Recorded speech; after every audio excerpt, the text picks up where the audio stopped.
டேய் நான் வயசு பசங்களோட நம்புவேன், ஆனா உன்ன மாதிரி வயசாகி வழுக்க உந்து மட்டும் நம்ப மாட்டேன்டா பேப்பர் வெட்டி தலையா.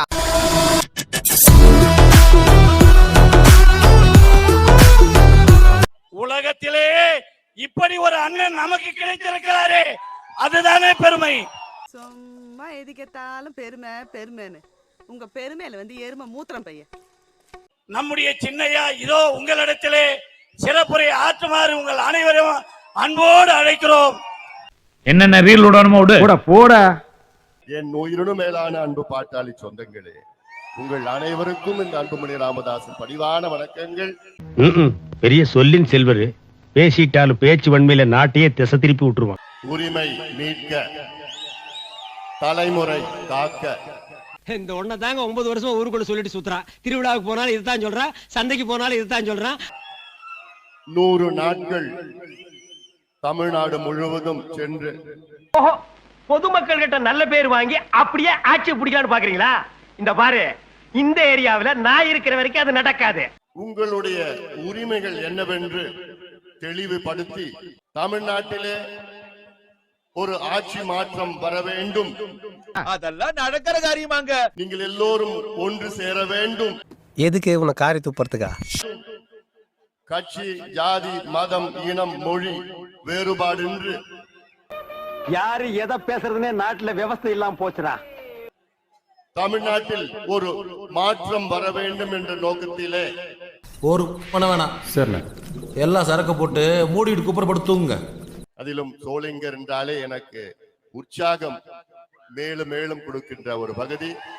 1/4 நூற்றாண்டுக்கு அப்புறம் உன் வாழ்க்கையில ஒரு சந்தோஷம் கிடைச்சிருக்குதுன்னு அகம்பாவத்துல ஆணவத்துல தலகால் தெரியாம ஆடாத, இது நிலைக்காது. சோளிங்கர் மண் எடுத்து தமிழ்நாடு முழுவதும் தூவினால் போதும், தானாக அங்கே மாற்றம் நடக்கும். இன்றைய தேவை நிச்சயமாக இந்த மாற்றம் வர வேண்டும். ஒண்ணே ஒண்ணு நீ செய்யலாம். சொல்லுங்கய்யா. இந்த நாட்டை விட்டே ஓடி போய் என்னங்கய்யா? அதான் நீ நாட்டுக்கு செய்யற நன்மை, நாட்டு மக்களுக்கு செய்யற நன்மை, நாட்டு ஜனங்களை பிடிச்சிருந்த தரித்திரமே ஓடி போச்சுன்னு நினைப்பாங்க. என்னுடைய இந்த நடைபயணத்தின் நோக்கமே, இதுல பகவான் மொத்த பணமும் வச்சிருக்கான். எவ்வளவு சுருட்டலாம்னு நீ திட்டம் போட்டிருப்ப. ஏமாம உன்ன மாதிரி முதல வாயினர்கள் எல்லாம் ஆட்சியில உட்கார வச்சா இந்த நாடு என்ன ஆகுறதுமா கண்ணு? தமிழ்நாட்டில் ஒரு ஆட்சி மாற்றம் வர வேண்டும். வரணுமா வேண்டாமா? உறுதியா வரும், உறுதியா வரும். நான் இருக்கிற வரை சாத்தியமே கிடையாது. நீங்க 4.5 ஆண்டு காலம் தமிழ்நாட்டை சின்ன பின்னாமா ஆக்கிய திமுக ஆட்சி வீட்டுக்கு அனுப்புகின்ற நேரம் வந்துவிட்டது.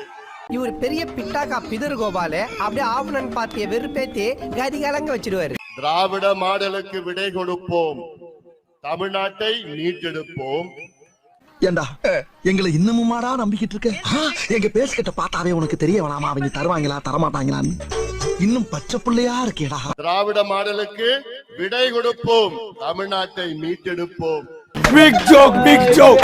It's a joke. Big joke. No, no, no. என்னுடைய கருத்தை நிச்சயமாக தமிழ்நாட்டில் உள்ள அனைத்து நிலை மக்களும் ஏற்றுக்கொள்வார்கள். ஜனங்க கிட்ட மட்டும் நீ தப்பு பண்ணுன, உன்னை மேடை விட்டு கீழே இறக்கி நடு ரோட்ல உட்கார வச்சிருவாங்க. அது சும்மா உட்கார வைக்க மாட்டாங்க, ஆளுக்கு ஒரு அப்பி உட்கார வைப்பாங்க. எனக்கு முன்பு பேசிய நம்முடைய சகோதரி பேசினாங்க, ஐயா எங்களை மீட்டெடுக்க வந்திருக்கும் எங்களுடைய குலசாமியே. இது குலசாமியான்னு கேட்டீங்கன்னா சத்தியமா இல்ல, இது ஒரு குலசாமி. நிறைய பேரை கொலை பண்ணிட்டு இருக்காரு. எங்கள் மீட்டு கொடுங்கள், நாங்கள் வாழ வேண்டும், எங்கள் பிள்ளைகள் வாழ வேண்டும், எங்கள் சமுதாயம் வாழ வேண்டும். அவனே ஒரு அண்ணக்காவடி பையன், அவன்கிட்ட என்னடா இருக்கான்? ஐயா நாங்கள் இன்னைக்கு செத்து பிழைத்துக் கொண்டிருக்கிறோம், இன்னைக்கு நாங்கள் வாழ்வாதாரத்தை இழந்திருக்கிறோம் ஐயா. எங்கள் பிள்ளைகள் வாழ வேண்டும் ஐயா, எங்களை காப்பாற்றுங்கள் ஐயா, எங்களை காப்பாற்ற வேண்டும் என்றால் உங்களை தவிர வேற யாராலையும் முடியாது ஐயா. உங்களையே நம்பி இருக்காங்களே இவ்வளவு மக்கள், அவங்களுக்காக நீங்க என்ன பண்ண போறீங்க? இதுவரைக்கும் உங்க 2 பேருக்கு நான் என்ன பண்ணிருக்கேன்? ஒண்ணும் பண்ணல. அதேதான் அவங்களுக்கு போய் அதுதான் இன்னைக்கு தமிழ்நாட்டுடைய நில வெக்கக்கேடுமா. தலையெழுத்து நம்ம இதெல்லாம் தாங்கி கொண்டு சாவுல புளிய சாவுல செத்த பையில தூக்கு போட்டு சாவு. இனி பொறுக்க கூடாது. தமிழ்நாட்டில் உள்ள பெண்கள் யாருமே வரும் சட்டமன்ற தேர்தலில் திமுகவுக்கு ஒருத்தர் கூட ஓட்டு போடக்கூடாது. அவன் எந்த கோழிக்கு வெங்காயம் உரிக்கிறான் நமக்கு தெரியாதா? அவன் ஒரு காளி பயடா, அவனை பத்தி பேசிக்கிட்டு. ஓட்டு போடக்கூடாது. போதும், இவர்கள் நாசப்படுத்தியது போதும். யோ, உன்னால முடியும் சும்மா பைத்திய மாதிரி பேசாத. உன்னால ஒரு மயிரும் போட முடியாது. இவங்களுக்கு டெல்லி போடக்கூடிய எலும்பு துண்டுகளுக்காக இவங்களுக்கு கொடுத்திருக்கக்கூடிய அஜெண்டாவை இங்க தமிழ்நாட்டுல நிறைவேற்றணும் அப்படிங்கிறதுக்காக போராட்டம் புத்திய மாத்தி ஜெயிலுக்கு அனுப்பிருக்கீங்க. அவங்க குடும்பத்தை எல்லாம் சீரழிச்சு நடுத்தரவுல நிறுத்திருக்கீங்க. வன்னியர் சங்கத்தை அழிச்சிட்டு தான் அவர் முன்னேறி வந்தார். அவர் யாரையுமே நல்லா வாழ வச்சு வந்தார்ன்ற இது ஒரு வரலாறே கிடையாது. முதலமைச்சர் ஸ்டாலின் அவர்கள் எழவில்லை என்றால் பிறகு அடுத்த கட்டம் தமிழ்நாடு முழுவதும் தொடர் போராட்டங்களை நடத்துவோம். அம்மா, இவன் பெரிய டுபாக்கூர் அம்மா, இவனை நம்பி நீ போயிடாதே. நம்ம ஐயா சின்னையா நம்மளுக்கான ரிசர்வேஷன் வாங்கி கொடுத்துட்டாங்க அப்படின்னு ஏமாந்து இன்னும் சுத்திட்டு இருக்காங்க. எலெக்ஷன் முடிஞ்சதுக்கு அப்புறம் தான் அவரோட முகத்தர கிழிய போதா என்னன்றது எலெக்ஷன் முடிஞ்சதுக்கு அப்புறம் தான் தெரியும். எங்களுக்கு வேண்டியது சமூக நீதி, எங்களுக்கு வேண்டியது எங்கள் உரிமைகள், எங்களுக்கு வேண்டியது நியாயம். இத சொன்னோன்னு உங்களுக்கு மூஞ்சில காரி துப்பலான்னு தோணுது. துப்பணும் போல இருக்கு. வேணாங்கப்பா, விட்டுருங்க. ஐயா தான் இந்த ஆர்ப்பாட்டத்தை நடத்த சொன்னார். உன் ஜாதி ஓட்டு அரசியல் கட்சிக்கு விக்கிற புரோக்கர் மாமா நீ, உனக்கெல்லாம் தலைவர் பட்டம். தமிழ்நாட்டில் கணக்கெடுப்பு நடத்தி அதற்கு சமூக நீதி வழங்க வேண்டும் என்று போராடி கொண்டிருக்கின்ற எங்களுடைய மருத்துவர் ஐயா எனக்கு 86 வயசு. செத்து போயேன்டா, வயசு தான் ஆச்சு, செத்து போயேன். ஆனாலும் அந்த எண்ணம் நிறைவேறவில்லையே. நான் ஒரு முளை கயிறு தருகிறேன், அதை வாங்கி கொண்டு போய் ஒத்த புளிய மரத்தில் தூக்கில் தொங்குங்கள். எங்களுக்குள்ள பல கட்சிகள், பல இயக்கங்கள், எங்களுக்குள்ள பல கொள்கைகள் இருக்கிறது, பல கோட்பாடுகள் இருக்கிறது, பல செயல் திட்டங்கள் இருக்கிறது. எங்க இருக்குது? நீங்க தானே சொல்லிட்டே தெரியுங்க. காசு காசு கொடு, காசு காசு கொடு, காசு. திரும்பி செல்கின்ற பொழுதும் அதே நிலையில் தான் நீங்கள் வீட்டுக்கு செல்கின்ற வரை நாங்க போவோம், இங்கே பாய வச்சு கூட மல்லாக்க படுப்போம். வணக்கண்ணா, நீ போயா முதல்ல.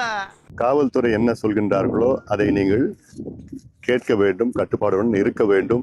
நீ என்னடா சொல்றது? சொல்ற எங்களுக்கு தெரியும். நீ இடையிலே யாராவது சின்ன சின்ன சலசலப்பு பிரச்சனைகள் இருந்தாலும் நீங்கள் அதை கண்டுகொள்ளாமல் இருக்க வேண்டும்.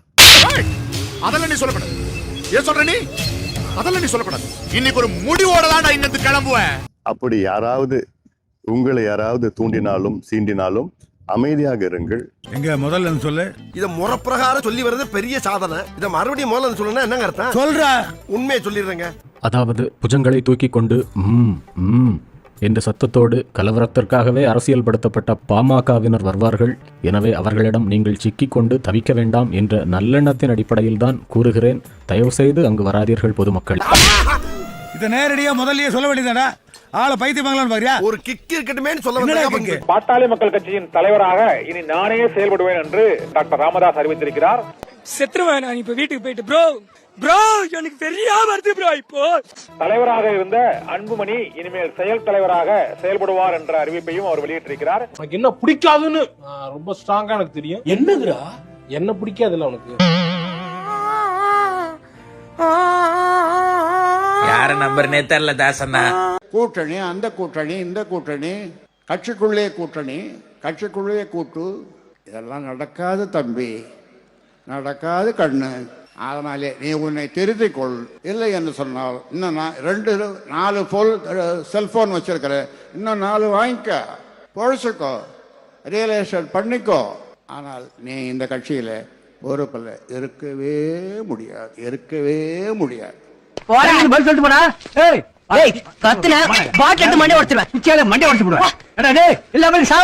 ஓய்வெடுங்கள் ஐயா. ஏதோ தைலாபுரம் தோட்டத்தில் அமர்ந்து கொண்டு உட்கட்சி கூட்டத்தில் பேசுவது போல பாமக நிர்வாகிகளை அவர் திட்டி தீர்த்திருக்கிறார். அவர் எப்போது பேச்சை முடிப்பார் என்று நாங்கள் எதிர்பார்த்திருந்தோம் என்றெல்லாம் குறிப்பிட்டிருக்கிறார்கள். நான் ஆளப்போவதில்லை, எனக்கு அந்த ஆசையும் இல்லை. அந்த ஆசை இருந்திருந்தால் நான் இந்தியாவிலே கவர்னராக இருந்திருப்பேன். பிஞ்சு ஒரு வாரம் ஆச்சு. அரசியல்ல இதெல்லாம் சாதாரணமாப்பா. எனக்கு தெரிந்ததற்கு அவ்வளவுக்கும் தெரியும், சொல்லிக் கொடுத்திருக்கிறேன். அதனால அடுத்து கொண்டே ஜெயிப்பது. உனக்கு பேசவும் தெரியல, சரி பேசாம உட்கார்றானா கேட்கவும் மாட்டாங்கிற. போட எல்லாம் எனக்கு தெரியும். என்ன தெரியுமோ தற்பெருமையை தவிர கட்சியில தண்டத்துன்னு ஒருத்தான். ஏன் எங்களுக்கு வாக்களிக்க மறுக்கிறீர்கள்? இல்லப்பா, மேனேஜர் மூஞ்சி உனக்கு இல்லையடா. விவசாயத்திற்கும் விவசாயிகளுக்கும் ஒரே ஒரு தலைவர் பாதுகாவலர் யாரு? நம்முடைய மருத்துவர் ஐயா அவர்கள் தான். இதுதான் ஐயா, இதுதான் ஐயா. சரிடா ராஜா, சரி அழாத ராஜா. ஆனா ஐயாவுக்கு என்ன பேரு? மச்சான் ஒரு லூசுடா. நச எச்ச அல்பம் ஒரு கேடு கெட்ட புறம்போக்கு.